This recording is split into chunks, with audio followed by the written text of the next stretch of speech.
Why to do shell scripts that are in POSIX? First of all, what is POSIX? I'm just going to talk here, so I'm not going to try to weigh this down with a bunch of searching on the internet stuff for you that you can do for yourself. So I'm just going to give it to you straight. A POSIX shell script is a shell script that will essentially run anywhere. The best way for you to run a POSIX shell script is to run it using bin sh, which almost always these days, if you're on a Debian system, is dash, something called Debian Almquist shell. And why should you use POSIX? Well, for years when I was at IBM, and I was maintaining and writing compliance checks for thousands of machines of all types, AIX. There's many forms of Unix that predate Linux. Some of you may not be aware.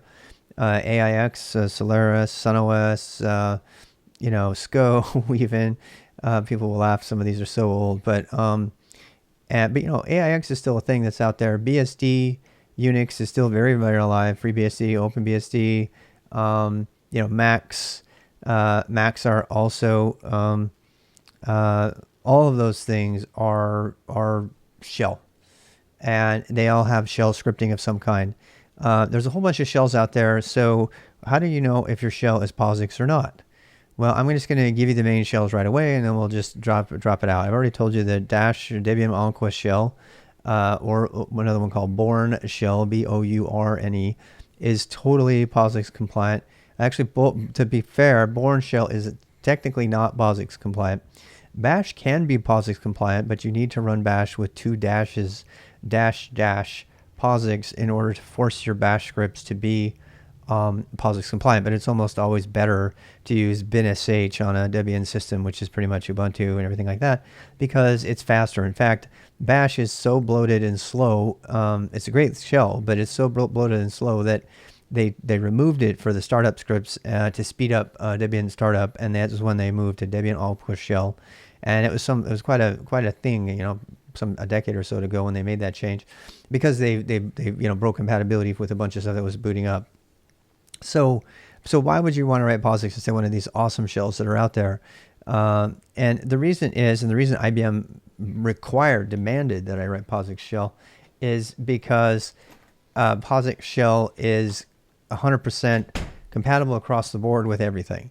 So while I was working on the Big Fix project and a number of other and something called Virtual Server Administrator for IBM, those scripts had to run anywhere, and they had to detect what kind of system they were on and then check for things and files and data in different places. But the script itself had to reliably be able to run on any system. And that also meant using just shebang bin sh, hashtag exclamation point /bin/sh, and that meant it could run anywhere. So why should you write shell scripts that are only in POSIX?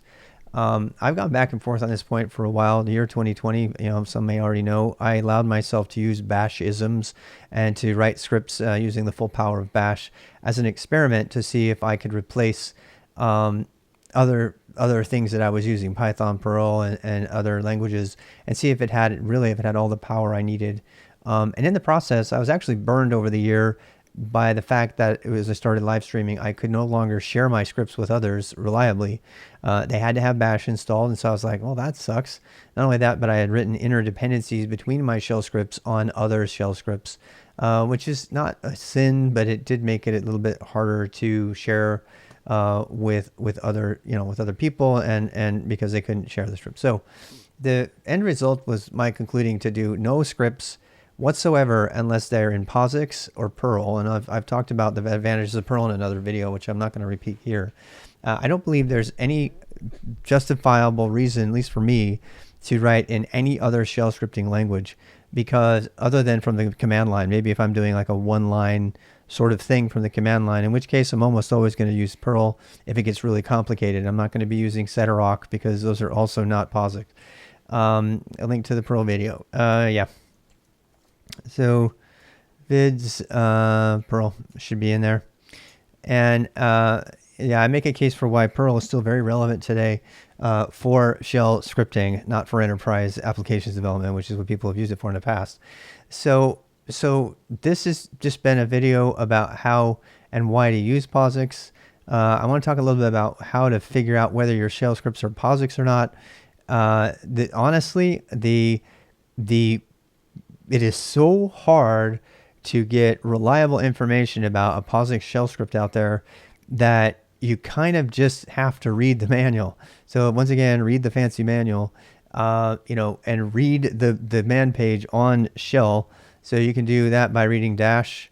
I know the colors are ugly right now, but you can read dash, and that will give you some indications of how it works and what to do with it. It's a pretty long one too. I mean, it's like bash is I think like 600 pages. As you can see, it's a BSD project. So this is okay. So let's go through the shells really quick. So K shell is not POSIX compliant. It has a number of extra things. C shell is not POSIX compliant. These are older shells that you will find in the enterprise environment. A lot of times people will use K shell things without knowing it. I used to have to remind people that they were using K shell and not POSIX because they would sneak in and the system would say bin sh, and in fact it was K shell and not actual POSIX shell, and they would get on other things and it would be incompatible. So for that reason, you want to stick with bin, find dash and use that. That's the easiest way for you to see if you're being POSIX compliant. Corn shell is not POSIX. All of them. Corn shell builds on top of POSIX, but dash is 100% POSIX. So dash is a POSIX compliant implementation of bin sh that aims to be as small as possible. I truly believe that today in 2021, dash is the best minimal shell scripting language on the planet. If you script using bin sh or dash, if you have to install it, you will absolutely always end up with a POSIX compliant shell script, and you won't have to worry when you send that script over the fence to whoever's going to deploy it in your CI/CD or whatever. I mean, obviously you should do your own testing. So dash is the fastest way to get that. Another way to do it, which is I think not quite as good, is to use bash with dash POSIX as I mentioned. So change the behavior of bash where the default operation differs from the POSIX standard to match the standard POSIX mode. See also below for a reference for a document that details how POSIX mode affects bash behavior. So that's another place you can look for that. And there's a thing out on the internet called shell check. I have never used it, but I've been told this is a very useful tool. I learned shell from reading about shell out there, from reading the man page. I really do read the pages. I read the man pages to learn how to do stuff. A lot of people don't want to do that. Some people are hesitant to recommend that. I always do that. So you can go through here and you can read shell check.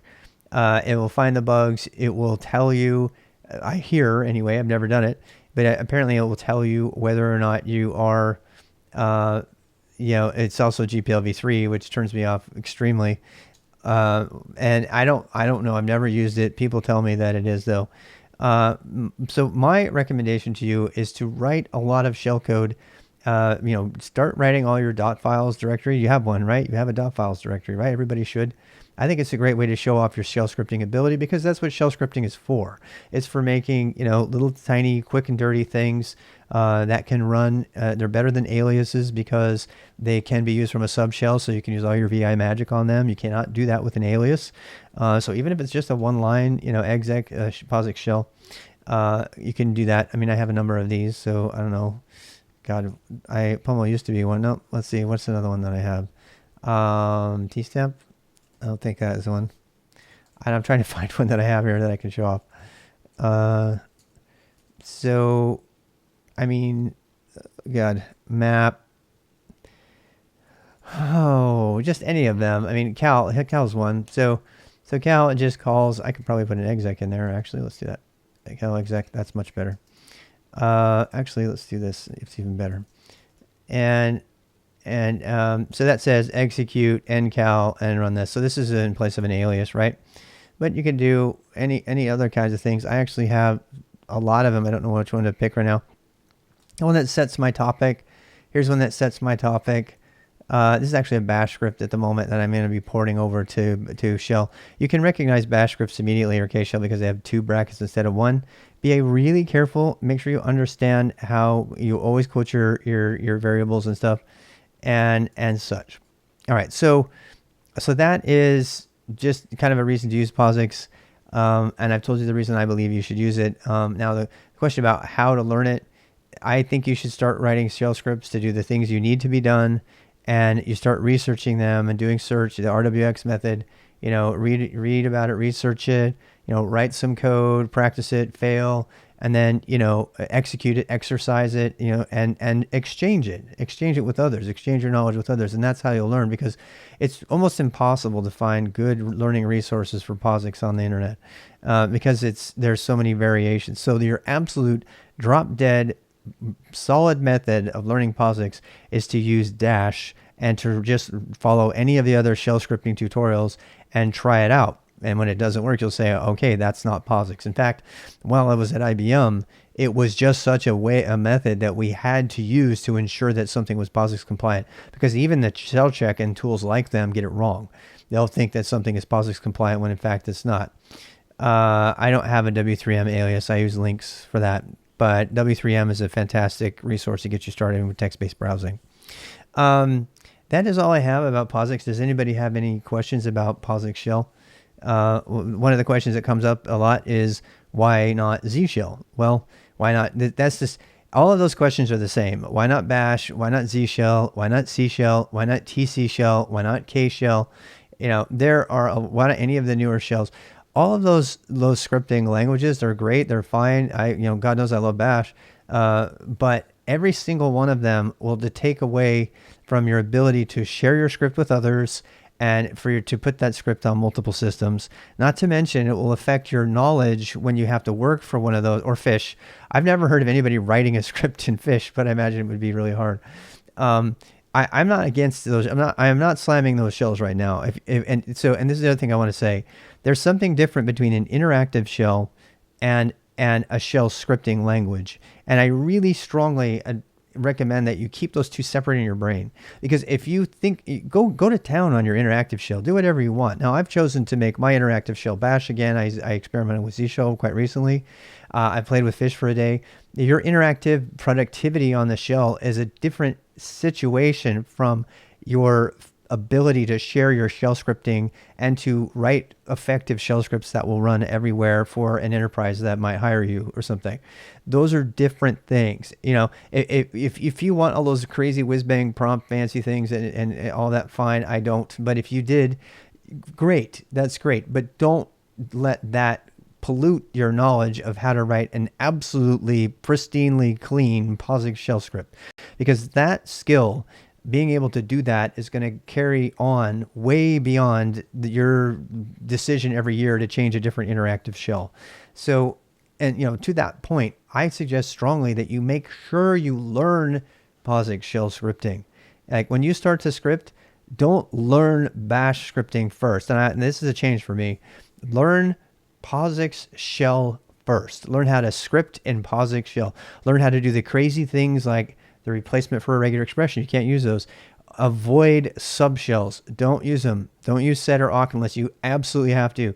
Learn parameter expansion. These are all things that don't make sense to you now, perhaps, but these are the important things about Posix. Read the entire Dash man page, all of it, and look at the stuff in there that talks to you about coding in Posix. When you go to pick up a coding book, make sure that it says Posix compliant shell so that you can learn those kinds of things. And again, no matter what, when you read a lot of stuff that tells you to set and awk and everything, see if you can do that same thing without it by writing an actual simple, clean shell script. And then you can move on as you go. As on Termux, yeah, just starting out. Yeah, so I'm just going to say that's really all I have to say about that. As kind of a follow-on to this, and we have 10 minutes left, so we haven't got a lot of questions in the chat about this, but as kind of a follow-on to this, I would suggest that, the question of, well, what if I need more, right? So what if I need more? How's it going, DS Legends? So what if I need more? If you need more power than you can get from Posix shell, my position on this has been the same for 25 years, And it recently was reaffirmed by my, last year, my attempt to do stuff in Bash that I had previously done in Perl, and also by, my attempts to use Z shell for those kinds of things. And I've done a video on Perl, but my personal position on this is to go with Perl. So we're talking for shell scripting. So if you need more power than you can get in a POSIX shell script, you need to do some crazy, changing of data, massaging it, something like that. And you need to do it relatively quickly. Perl was built for that very thing. It was built to replace sed and awk and tr and all of those subshells. It's way, way, way more powerful. It's a lot safer than POSIX shell because there's not glob expansion happening. And it also has taint checking with -T. So that means your Perl scripts are even safer. When you're doing rapid prototyping and you're doing that kind of thing, allow yourself to learn Perl. Go watch the video on Perl. Go watch the video on Perl so you can see why it's that people who are bagging on it don't understand. Perl is a better scripting language than Python. Number one, it doesn't have to be installed.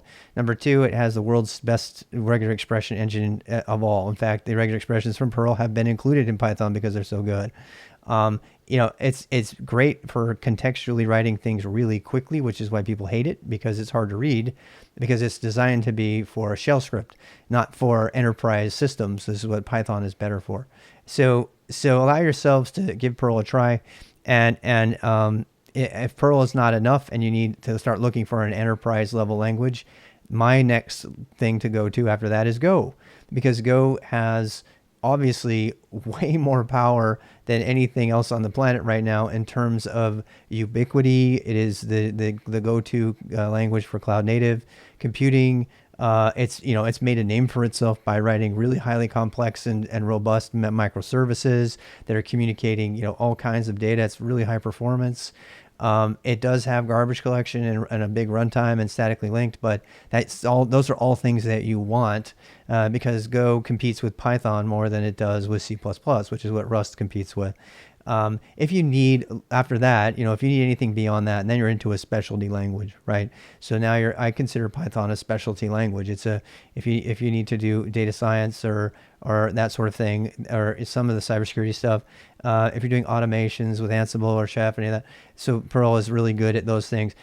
So those three, so my go-to languages, for shell scripting are POSIX, of course, POSIX shell to get my daily grind done. Perl if I need it, if I'm doing anything with the regex where I'm parsing stuff up. If I need something more substantial as a command line utility, I'll usually pick up Go for that. Obviously, if I need to do anything in the web, I just use HTML and CSS as much as I can. And if I need to do some basic DOM manipulation, I'll throw in some JavaScript.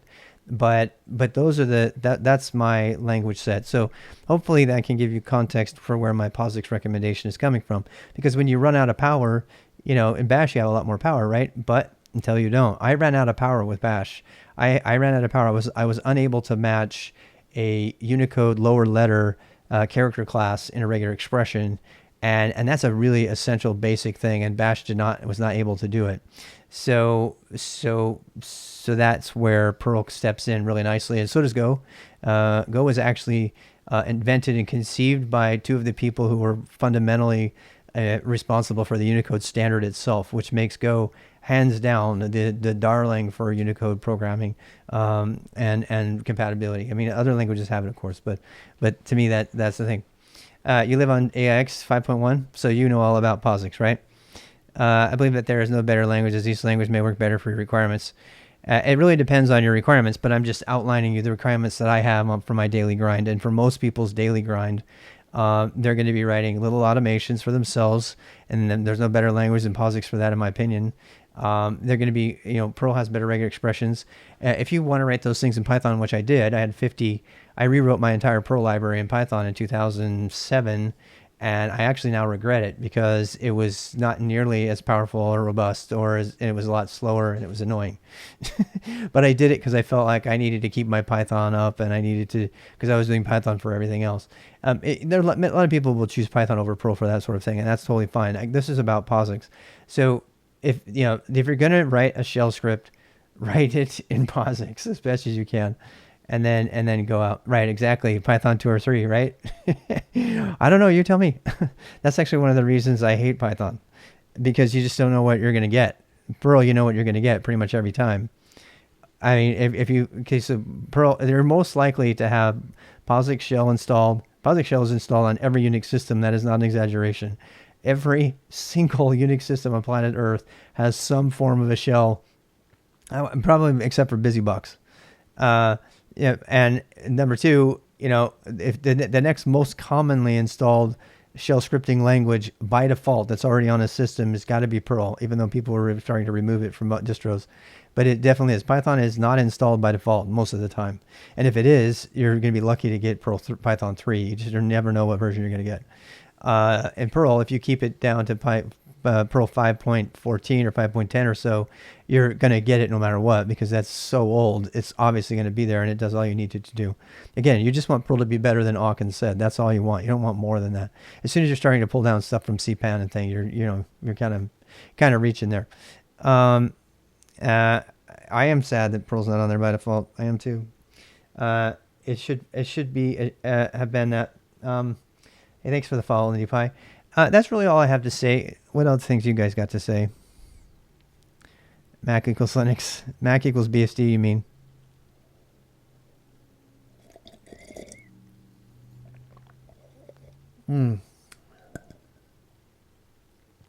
There we go. So, so that's really all I had to say about that. It doesn't look like we have a lot much to go on. I am in the middle of a session, so I'm going to go ahead and put a marker in this. We still use Perl and scripts to check batch files being transferred, but also check status links. Mac equals Unison BSD. Yep. All right. So, and that's another reason. So if you want to play nice with your Mac friends who all have Z Shell, I mean, that's one of the most immediate things that people will think about. They'll say, well, I want to share my scripts with my Z Shell buddies, or I want my bash friends to not be offended by, or, vice versa. That if you write it in POSIX, everybody's happy because, it just works. If you write it in Perl, everybody's happy unless they don't have Perl installed. I really like the new Mac M1s, but running Ubuntu A2M on the system just because it works. Yeah, I completely agree. All right. Well, that's all I had to say about that. I'm going to go ahead and put a thumbtack in this video.